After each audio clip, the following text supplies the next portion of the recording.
ဒါကတော့နှင်းနုနွယ်အရင်ဘရင်အမြင့်ဖြစ်ပါတယ်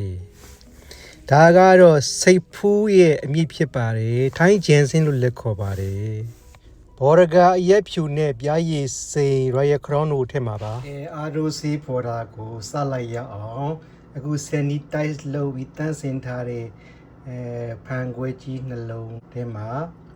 တဘာဝနှင်းနုနွယ်အမြင့်တီပေါ့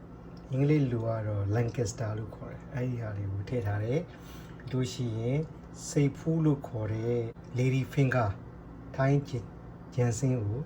ဒီမှာထည့်လိုက်မယ်နော်ထည့်မယ်အဲ့ဒီလိုထည့်ပြီးလို့ရှိရင်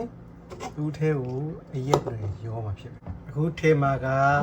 ရုရှားဘော်ဒကာအရက်ဖြူပါနော်အရက်ဖြူထဲတယ်အရက်ဖြူ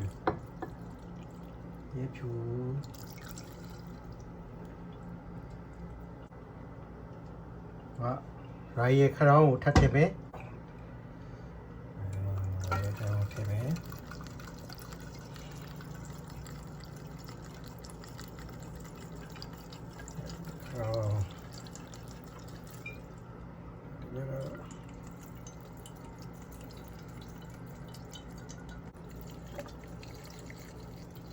Royal Crown ရဲ့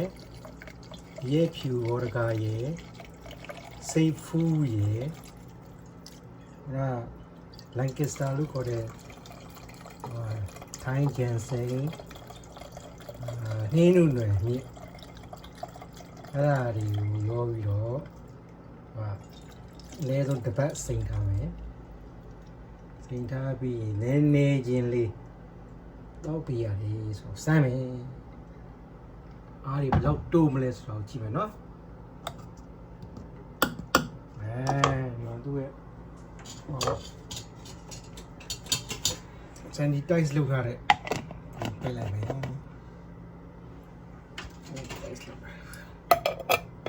โอเคခုနေ့ကျတော့တောက်ပြီးအားဘယ်လောက်ရှိလဲဘယ်လိုနေမလဲဆိုတာကိုဖော်ပြပါလိကျေးဇူးပါ